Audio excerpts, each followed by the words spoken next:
This is News 8 on Wood TV, honoring Black history.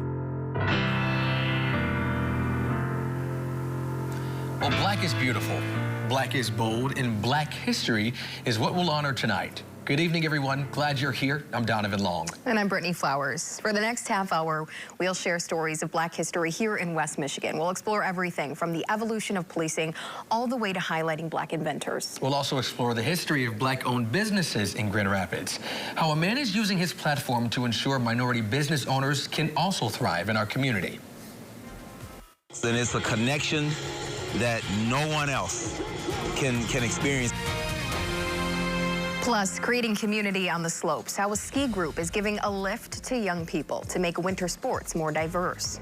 Some of the hardest moments that I've had in life have helped me when I'm sitting at the table.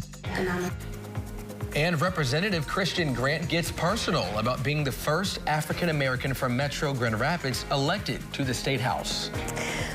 First tonight, we all want to feel seen or heard, especially when our lives are at stake. Not everyone feels that security from police. Yeah, I met an officer of color who was doing his part to change that. He's using his role in the Grand Rapids Police Department to help bridge that gap between Black and blue.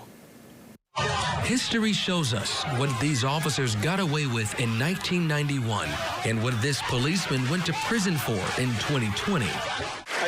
But Joseph Triggs shows us those few don't represent the whole. Despite the heavy criticism the last couple years, my career has been filled with positive engagements. Deputy Chief Trigg is the highest ranking person of color at the Grand Rapids Police Department. I love our troops. He's worked there for 23 years. Do you think that your presence in the role that you have disarms the young Black and brown people that you may see in the neighborhood? I hope so. With every contact, I think people feel like they can approach me. A Muskegon officer's kindness motivated DC Trigg to wear the badge. He was just a boy when he repeatedly called 911 to save his mom from abuse. I was a small child, 11 years old, and not able to really defend myself or my mother at that point. What do you remember about the relief you felt when you saw an officer come to your home? They're here. Help is here. I looked at police officers as heroic superheroes that responded to that call for help. DC Trigg hopes to be remembered for that same compassion. Just someone that cared about people. As simple as that. He says relationships with officers grow when everyone builds bridges. I know through my career, it doesn't take much to be kind, and that can make a lasting impact on somebody. Such a great message from him. Yes, absolutely. Well, if you ski or snowboard, you've probably noticed African Americans are few and far between out on the slopes, but that doesn't mean they're not out there. Yeah, I did a few laps with the Diamond Ice Ski Club out of Kalamazoo. Here's a look at their mission. Everybody locked and loaded? It's hard to miss the blue and orange of the Diamond Ice Ski Club. Let's go over to the other ship. Ollie Barnes founded the club in 1991. Started skiing when I finished my doctoral degree. One of my advisors said, well, if you want to stay around Michigan, why don't you learn to do something with the snow? So we came out here, my wife and I, we put on every stitch of clothing we owned because we didn't know. And we enjoyed it. Over the past 25 years, Barnes has built a community with other Black skiers. What's the plan? Get to the bottom. African Americans make up a very small percentage of the ski population. We often get asked, why are you here?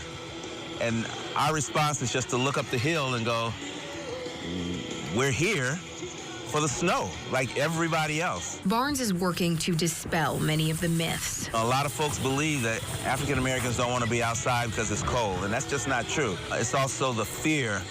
Most folks will say to us, I'm afraid I'm gonna break my leg. The equipment is so phenomenal now that people aren't breaking legs. Diamond Ice is one of approximately 60 clubs across the U.S. that fall under the umbrella of the National Brotherhood of Snow Sports. Henry Rivers is the president. I've been skiing for a little over 50 years. Growing up in the Catskills Mountains of New York, he had two options. You either locked yourself up in the house from November to March, or you went out and enjoyed the outdoors. I was not getting locked up in the house. Since 1973, NBS has been hosting annual summits to support its Olympic Scholarship Fund. Rivers went to his first summit in 1996 and hasn't missed one since. I witnessed over 300, 400 people of color, blacks, all skiing and having a great time. It just changed my whole perspective of the sport. The hope is for black athletes to gain that same perspective as early on as possible. It's a connection that no one else can experience. And you look at the mountains and you look at the scenery, and it's just something that you can't describe to people unless you're there.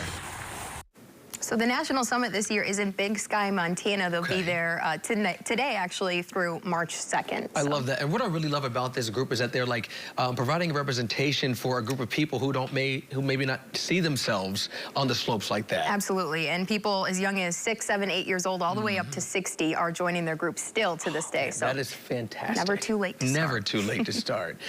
All righty. Well, Michigan is known for nature, but green spaces haven't always been available to everyone.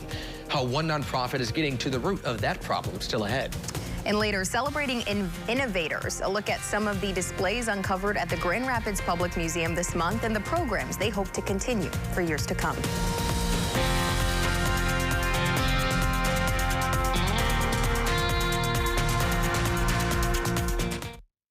So when you think of trees, you probably don't think of racial injustice, right? But for generations, many people in the black community haven't had access to their benefits. Yeah, that's why one organization in Grand Rapids is focused on lifting up voices of color in the environmental space.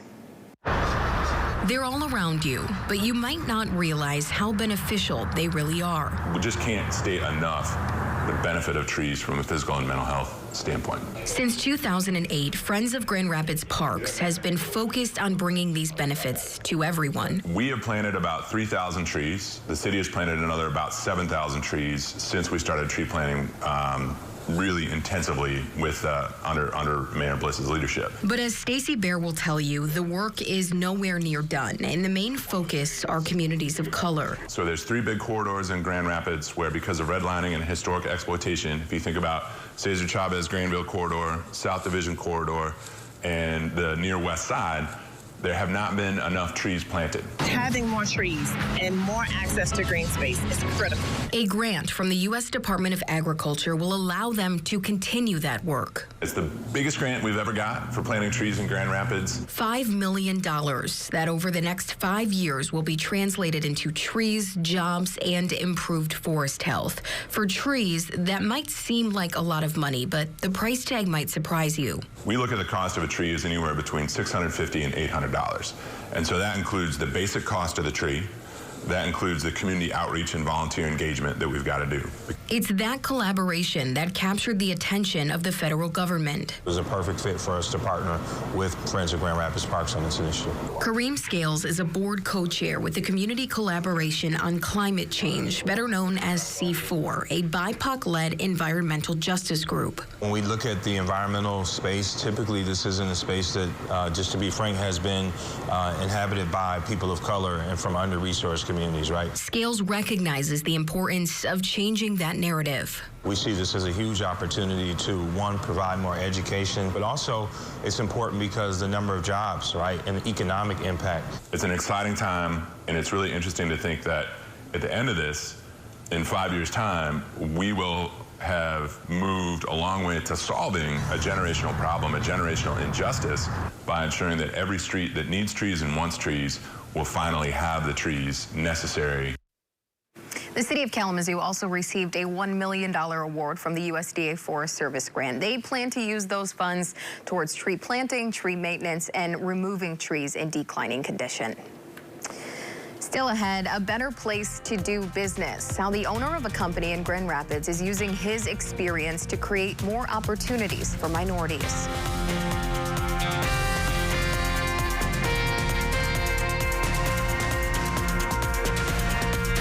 The Grand Rapids Chamber of Commerce has a new man leading the board of directors. Yeah, he'll have 1 year as chairman and hopes to use it to make a difference for people of color. Teresa Weekly shows us how.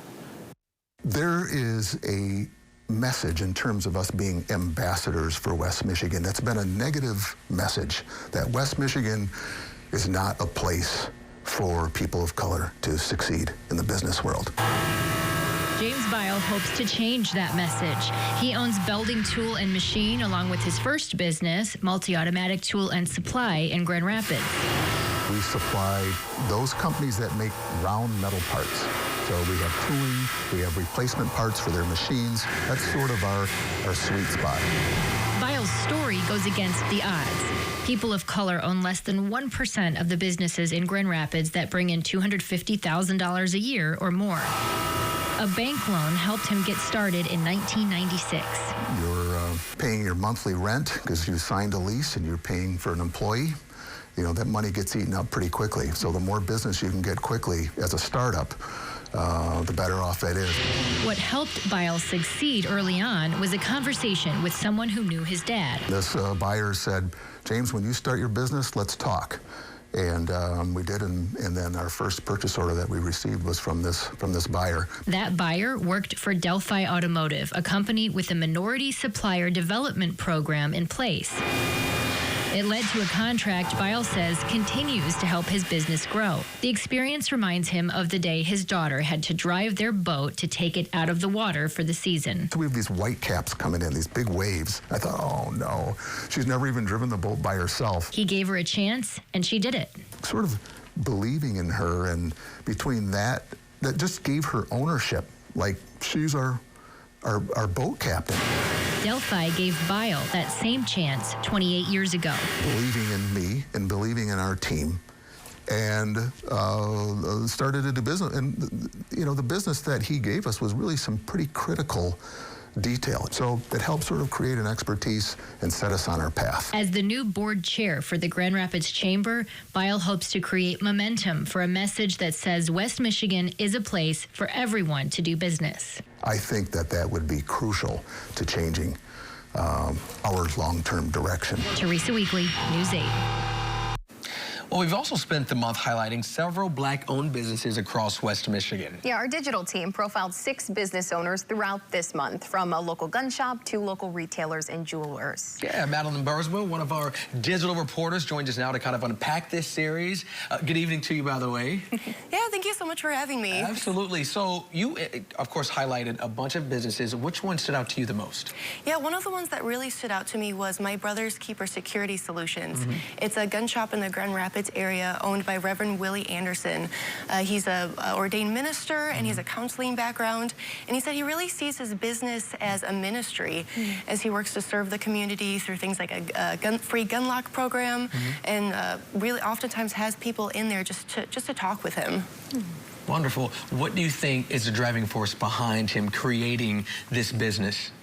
He said one of the most important things to him is teaching people about gun safety and making sure that people know all of the things that you need to know about owning a gun and being safe about it. Yeah, I know there's a lot of efforts within the community to kind of make sure that that's a safe space. So it's amazing to see someone of color kind of in that space as well, helping the community.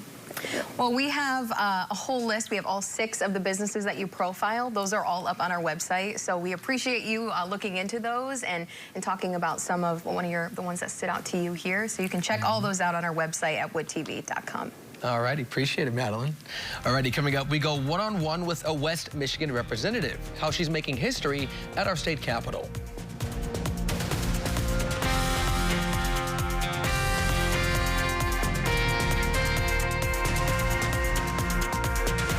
Well, State Representative Kristen Grant was elected to her seat in last November's election. Yeah, it was a historic victory as she became the first African-American elected to the House from the Grand Rapids area. News 8 political reporter Rick Albin sat down with her to talk about her time at the Capitol. I want to talk about how your experiences have brought you to where you are in Lansing and how that contributes to some of the things that you're trying to get done.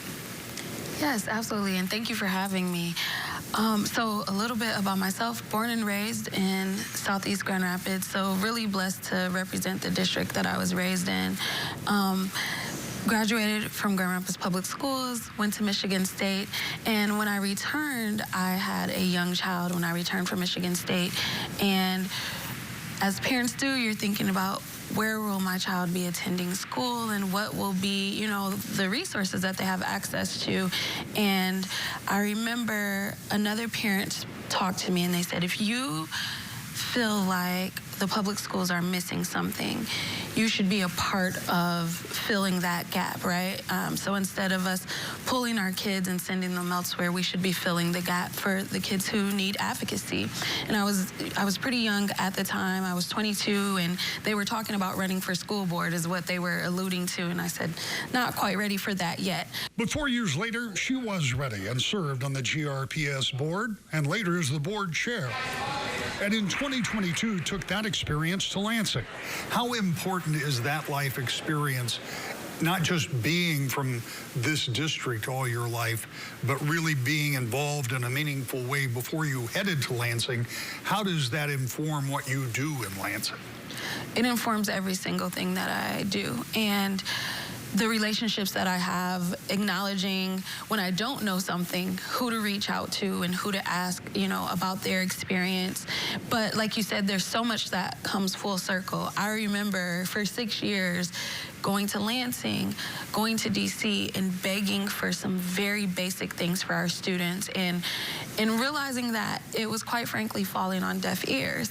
And now I find myself sitting on the House floor, and I'll have a colleague come to me and say, hey, I would love if you would support this bill that will allow retired teachers to come back to the school a few hours a month if they'd like to. And I'm like, I spent 6 years working for I would love to support, right?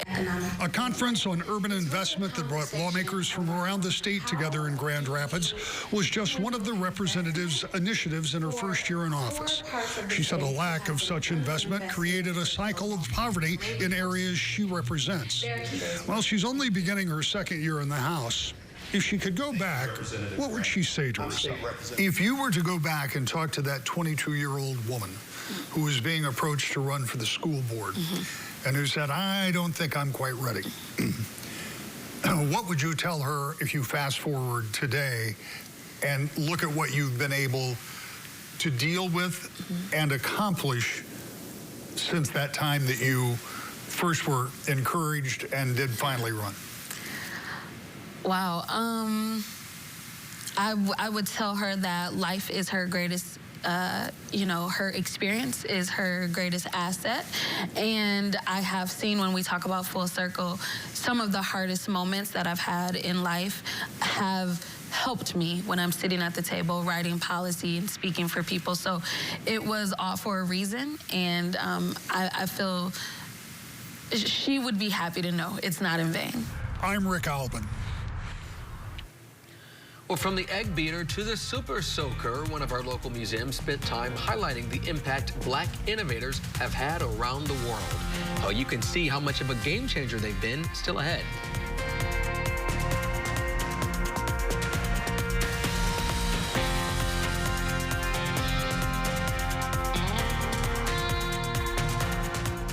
Still have time to explore Black history at the Grand Rapids Public Museum. Workers there have had several exhibits and events this month, including a new one that celebrates Black inventors. It was called Innovators Celebrating Black History, and it highlighted the impact those inventions have had both here at home and around the world. The items on display included fashion items, everyday kitchen products, and even the super soaker. It is year one for the program, but museum leaders want to make it an annual thing. I grew up learning some things about inventors like George Washington Carver, who invented like 300 different products from the peanut. But I didn't learn a lot about any inventions or any innovations much in our own backyard. You'll find another exhibit on display this month at the museum as well. It projects images of Booker T. Washington's visit to Grand Rapids. By the way, someone discovered those pictures in the museum's archive in March of 2022. There's also a lot more to explore at the museum through the end of the month. Yeah, and they hope the Innovator exhibit will be here every February. The museum will also open an exhibit about Nelson Mandela that's opening on March 9th. I cannot wait to see that. It'll be very cool to see. It's going to be so interesting. Yeah, and you can see all of our content for Black History Month on woodtv.com. Thank you so much for joining us. We'll see you right back here this evening.